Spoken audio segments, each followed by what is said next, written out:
Capítulo 5. O coração no ritmo da terra. Ao pensar na relação entre educação e futuro, me deparo com uma ambiguidade. Tenho percebido em conversas com educadores de diferentes culturas, não só dos povos originários, mas que trabalham com outras abordagens da infância, que, já no primeiro período da vida, todo um aparato de recursos pedagógicos é acionado para moldar a gente. Isso me faz pensar em antigas práticas usadas por diferentes povos deste continente americano para constituir seus coletivos. São práticas ligadas à produção da pessoa, o que é muito diferente de moldar alguém, que entendem que todos nós temos uma transcendência e, ao chegarmos ao mundo, já somos. E o ser é a essência de tudo. As outras habilidades que podemos adquirir, como possuir coisas, seguir uma profissão, governar o mundo, são camadas que você acrescenta à perspectiva de um ser que já existe. Esse antigo conceito é muito confortável, pois não entra em choque com a experiência de existir. Os Guarani fazem um batismo, o Iemonguaraí, que ocorre no ano novo deles, por volta do dia 25 de janeiro. Nesse ritual, o pajé, dentro da opi, a casa cerimonial, canta e defuma as crianças novas que estão no colo de suas mães. Fica assoprando e olhando para elas para ver quem são os seres que chegaram ali.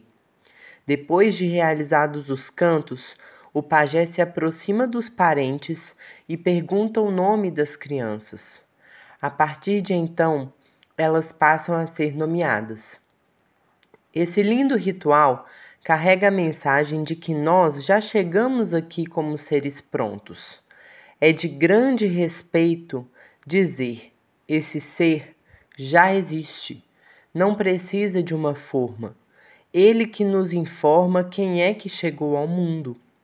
Quando atuamos no sentido de incidir sobre o design original de um ser, seja ele humano ou não, e formatá-lo para que tenha alguma utilidade, estamos incorrendo em uma violência sobre o percurso que ele já está habilitado a percorrer aqui na Terra. Tem uma cantiga que eu gosto muito de repetir, que diz assim: cantando, dançando, passando em cima do fogo, seguimos num contínuo, no rastro dos nossos ancestrais. Essa invocação de ancestralidade é educativa. Traz uma imagem poética apoiada num rito muito antigo de consagração do fogo, em que as pessoas, depois de a lenha ter sido consumida, eram capazes de passar descalças sobre as brasas sem queimar os pés. Parecia uma mágica, um efeito de ilusão, mas não era. Jovens, anciãos, mulheres e homens eram capazes de sair do outro lado sem se queimar. No percurso, se a pessoa iniciada nesse rito tivesse medo, sem dúvida machucaria os pés e sairia correndo dali. Vamos imaginar essa parábola como algo que você herdou e que, portanto, não te dá medo, ao contrário, é reconfortante. Esta é uma imagem bem instrutiva para a gente começar a pensar educação e futuro.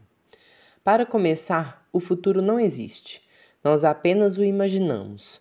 Dizer que alguma coisa vai acontecer no futuro não exige nada de nós, pois ele é uma ilusão. Então, pode-se depositar tudo ali, como em um jogo de dados. Infelizmente, desde a modernidade, fomos provocados a nos inserir no mundo de maneira competitiva. E essa competitividade, estimulada durante séculos, acabou formando um mundo de jogadores. Se o futuro der certo, bingo! Mas a verdade é que estamos vivendo cada vez mais a projeção de futuros muito improváveis, embora continuemos preferindo essa mentira ao presente. Ao focarmos nesse futuro prospectivo, acabamos construindo justamente aquilo que Chimamanda Ngozi nos recomenda evitar: um mundo com uma única narrativa. O risco de projetar um futuro assim é muito grande, pois vem embalado em ansiedade, fúria e uma tremenda aceleração do tempo. Olhar sempre para o futuro e não para o que está ao nosso redor está diretamente associado ao sofrimento mental que tem assolado tanta gente, inclusive os jovens. É uma experiência que penetra por todos os poros e reflete em nosso estado emocional. O vasto ecossistema do planeta Terra também está sofrendo o estresse dessa aceleração. Ainda assim, ela é real. Muitos cientistas estão observando a maneira como as crianças experimentam a infância. Alguns estudos mostram que, nos últimos 30, 40 anos, esse período passou a ser encurtado. Em vez de as crianças o viverem como um lugar folgado, já estão caindo nele como em uma chapa quente, em que se veem obrigadas a responder às perguntas de um mundo em erosão. Quando a gente ouve um adulto que viveu a infância na década de 90, ele frequentemente fala dela como um período extremamente apertado, um corredor. Se isso está sendo dito agora por uma pessoa que tem 30 anos, se não tomarmos cuidado, a próxima geração vai ter suprimida de vez a experiência da infância como esse lugar fantástico de seres ainda pousando na Terra e será introduzida de cara em um mundo em disputa. Na antroposofia, o primeiro septênio de vida é considerado o período em que a gente ainda está meio anjo, meio humano, não de todo firme na Terra. Antigamente, os povos mais tradicionais diziam que a criança de 0 aos 7 anos está mais suscetível a morrer, porque sua alma ainda não estava bem fixada e podia decolar daqui feito um passarinho. Segundo essas culturas, nesse período não deveríamos sofrer moldagem alguma. Penso nas palavras molde, forma, formar, formatar, etc., e que aplicar esses conceitos a pessoas no primeiro momento da vida, quando são seres inventivos e cheios de subjetividade, é uma violência muito grande. Já vão podando os espíritos que poderiam trazer muita novidade para a Terra. No lugar de produzir um futuro, a gente deveria recepcionar essa inventividade que chega através das novas pessoas.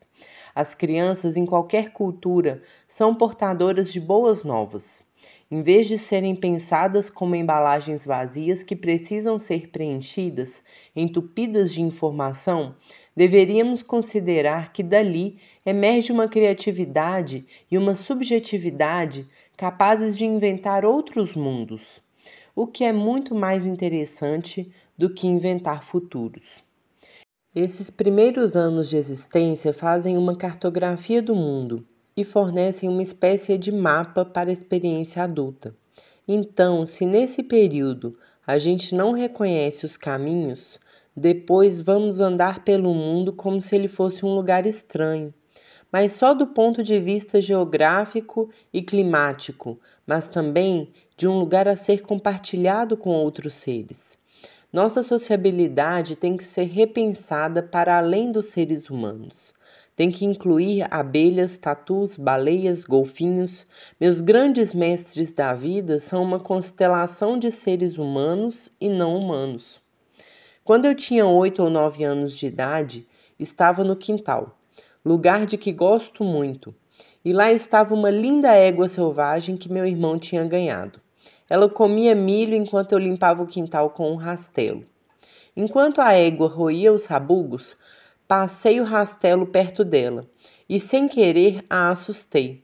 Ela me deu um coice bem dado, que acertou meu estômago e me fez voar uns 3 metros. Perdi o fôlego, mas logo me recuperei.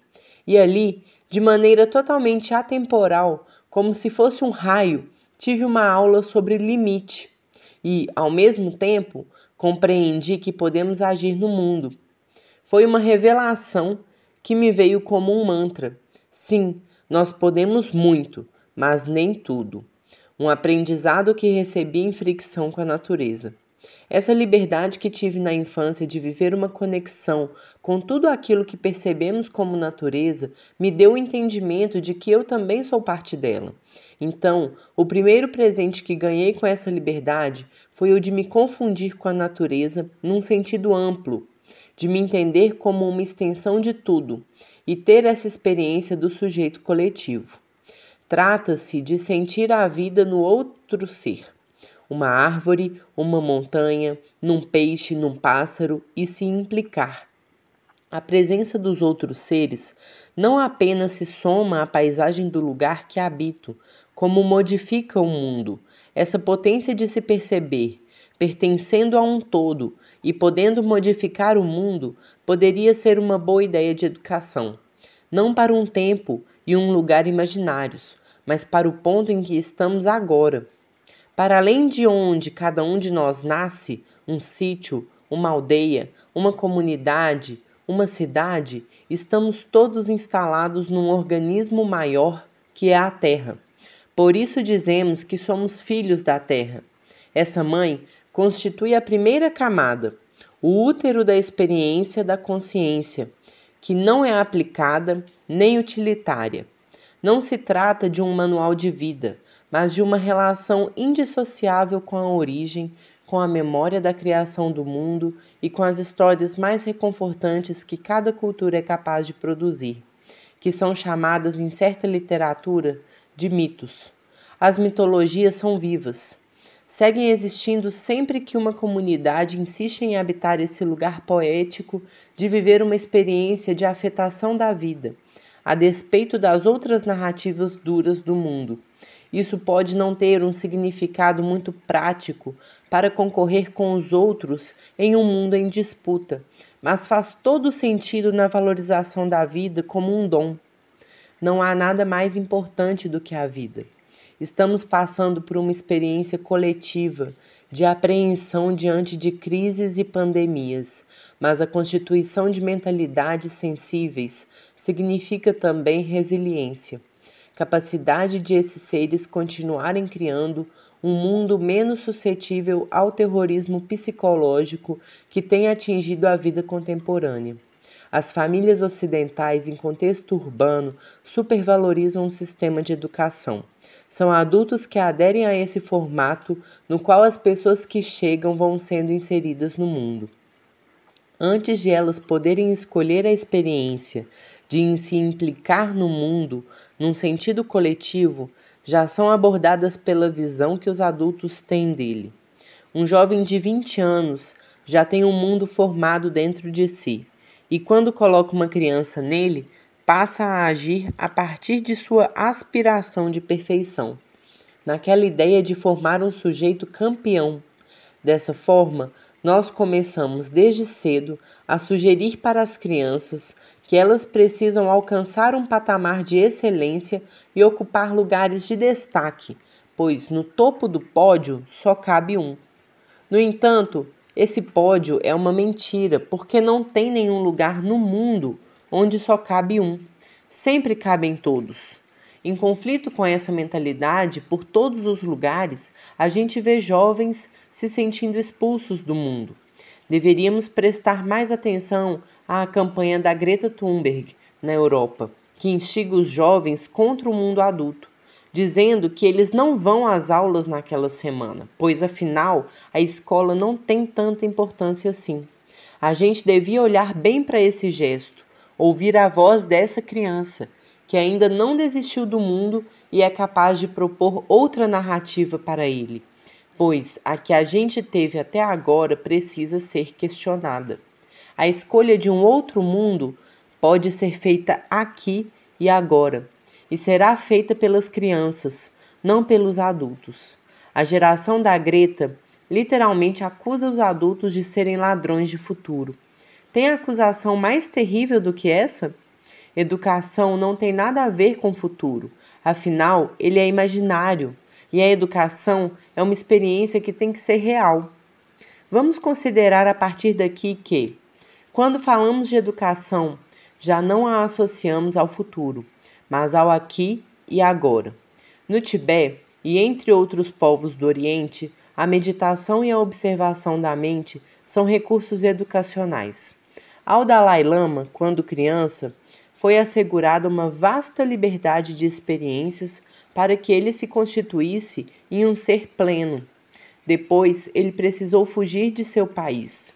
As coisas mudaram, mas a infância dele formou seu ser. Estou dando um exemplo bem conhecido do mundo inteiro, mas milhares de outros meninos da geração dele e das anteriores eram estimulados e protegidos dessa maneira, para que vivessem a experiência da infância como o fundamento da vida. E tinham a felicidade de estar inseridos em culturas em que isso é uma prática coletiva. No Ocidente, essa não é a prática vigente, muito pelo contrário. A educação que conhecemos sempre teve o ímpeto de formatar as pessoas. A sala de aula já sugere isso ao incluir um grupo de crianças de mesma faixa etária sendo abordadas por um adulto, que é o professor. Isso ilustra de maneira muito clara a intervenção externa sobre cada um ali. Perdem sua autonomia e começam a se sentir compelidos a se alinhar com um propósito formatador do pensamento. E se nós sugerirmos que as crianças passem a ter tempo para si mesmas, que a experiência educativa seja convertida em uma proteção desse período para que a pessoa se autoforme, ao invés de ser formatada? Para que a gente possa promover e facilitar uma experiência que inclui menos moldes e mais invenção, precisamos fazer uma revolução do ponto de vista da educação formal nas práticas estabelecidas e nas escolhas que as famílias fazem.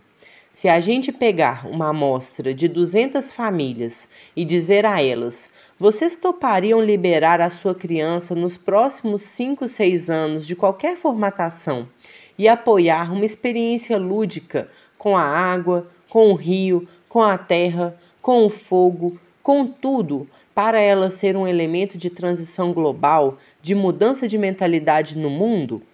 É capaz que umas pessoas 20 topem. A verdade é que uma criança com 7, 8 anos de idade já começa a ser treinada para ignorar o meio ambiente. É isolada em uma sala de aula para ser alfabetizada e vai sendo incutida nela. Desde cedo, a ideia de uma vida sanitária, o que é muito contraditório, porque muitas crianças de comunidades urbanas não têm sequer acesso a saneamento básico, mas vão logo sendo ensinadas a ter nojo da terra. O que eu chamo de educação sanitária é muito anterior às normas impostas pela pandemia de Covid-19. É a formação, ao longo de décadas, de uma mentalidade em que uma criança não deve mexer na terra para não sujar as mãos, que se você arranca uma batata do chão, não deve levar para dentro de casa, pois está suja. O ideal é pegar uma batata lavada e empacotada dentro do supermercado. Quando foi que a terra virou sujeira? Mas faz tempo que eu assisto a esse bombardeio sanitário na cabeça das crianças e não vejo nenhum educador questionar isso, pois para mim isso está diretamente ligado com essa forma de ver o mundo como um almoxarifado e está no cerne da crise ambiental que estamos enfrentando hoje. Me referi à meditação porque ela permite à pessoa se colocar no presente. Quem sabe essa prática deveria ser experimentada em todas as escolas? Como não será fácil tirar as crianças de dentro do ambiente escolar e enviá-las para a natureza a fim de que vivam uma experiência de fricção com a terra, que a gente possa pelo menos deixá-las em segurança contemplando os próprios pensamentos, que com certeza são luminosos e chegaram ao mundo trazendo maravilhas, sem bombardeá-las com argumentos. As crianças irão se associar então a esses belos pensamentos de maneira criativa e positiva, e serão as portadoras aqui na Terra da ancestralidade, um presente que os recém-chegados trazem para nós. Fiquei feliz de saber que o Papa Francisco incluiu em suas recomendações para a educação a invocação dos ancestrais. Disse para essa imensa juventude que o ouve que é preciso resgatar os vínculos com a ancestralidade. Achei isso, que não é muito típico de um discurso de Papa, maravilhoso, uma vez que a ideia foi abandonada no século XX como se fosse um atributo de culturas antigas e primitivas. O Papa dizer que esse é um valor essencial para enfrentar as crises que estamos vivendo hoje me deu uma grande alegria, pois contribui para dissolver fronteiras culturais e raciais e para que a gente possa falar de uma maneira mais respeitosa da diversidade cultural e da pluralidade da vida. Essas ideias deveriam orientar todo o repertório de quem trabalha com educação. Infelizmente, a política educacional no Brasil pensa que a escola é um prédio e por isso desvaloriza tanto o trabalho dos educadores. Enchem a sala de meninos e trancam a porta. Pronto, estão na escola. Esse lugar pode ser, inclusive, de renúncia da família à educação de suas crianças. Muitas estão a tal ponto privadas de serem orientadas em seu núcleo coletivo familiar que, em dado momento, não conseguem mais conversar com seus pais. São sequestradas pelo sistema educacional e não há mais linguagem comum entre eles. Tem um programa instituído no Brasil desde o final da década de 90, mas que se consolidou principalmente nos últimos 20 anos, que é o Plano Nacional de Educação Escolar Indígena. Trata-se de uma educação diferenciada, aplicada nos territórios indígenas pelo Brasil inteiro, onde cada comunidade tem a possibilidade de moldar o equipamento escolar da forma que decidir. Eu já frequentei escola em aldeia embaixo de uma árvore e achei muito bom. As pessoas estavam à vontade naquela experiência e não queriam prédio nenhum. Muito tempo depois, aqueles meninos decidiram que seria bom ter uma sala de aula. Mas sabem que a experiência pedagógica pode ser realizada na beira do córrego, numa laje de pedra, em qualquer lugar. Trata-se de um grupo de pessoas com o propósito de fazer uma investigação coletiva. Inclusive, o próprio letramento pode muito bem prescindir de uma sala de aula. Escola não é prédio, mas uma experiência geracional de troca que deveria ser enriquecida e valorizada, na qual as pessoas que passaram por coisas distintas podem compartilhar conteúdos que ajudem as crianças a se prepararem para a vida adulta. Algumas escolas indígenas, com muitas dificuldades na tentativa de reconfigurar o aparelho escolar, tentam ficar o mais próximo possível disso que estou argumentando, buscando preparar cada um no contexto da sua comunidade, para agir ali. Essas escolas não são plataformas de lançamentos de meninos, mas lugares para eles estarem. Nós, que persistimos em uma experiência coletiva, não educamos crianças para que elas sejam campeãs em alguma coisa, mas para que sejam companheiras umas das outras. Não almejamos, por exemplo, que virem chefes. A gente não treina chefes. A base da educação é feita em fricção com o cotidiano. A eventual liderança de uma criança será resultado da experiência diária de colaboração com os outros, não de concorrência. Aquele menino que fui nunca deixa de estar próximo para conversar, para distrair, aprontar alguma novidade. Ele passa o balaio na beira do rio, sabendo que ali pode ter uma cobra, mas não deixa de passar. Isso é coragem. A fricção com a vida proporciona um campo de subjetividade que prepara a pessoa para qualquer tarefa. Em vez de formatar alguém para ser alguma coisa, deveríamos antes pensar na possibilidade de proporcionar experiências que formem pessoas capazes de realizar tudo o que for necessário na vida, sem medo de ter cobra dentro d'água ou de levar um coice, porque tudo isso é integrado. São experiências fundamentais para se perceber como sujeito coletivo, para aprender que não estamos sozinhos no mundo. As crianças Krenak anseiam por serem antigas. Isso porque nas humanidades em que as crianças ainda têm a liberdade e a autonomia de aspirar mundos, elas valorizam muito os velhos. As pessoas antigas têm a habilitação de quem passou por várias etapas da experiência de viver. São os contadores de histórias, os que ensinam as medicinas, a arte, os fundamentos de tudo que é relevante para ter uma boa vida. É o que os quechuas chamam de sumac calçai, e que foi traduzido para o castelhano como bem viver ou bem viver em português. Acredito que nossas crianças sabem sobre a segurança mental subjetiva que essa experiência pode proporcionar. E por isso, não veem a velhice como uma ameaça, mas como um lugar almejado de conhecimento que questiona a hipótese de formatar pessoas para um outro mundo, e não para o lugar onde cada um de nós experimenta o cotidiano. As crianças indígenas não são educadas, mas orientadas. Não aprendem a ser vencedoras, pois para uns vencerem, outros precisam perder.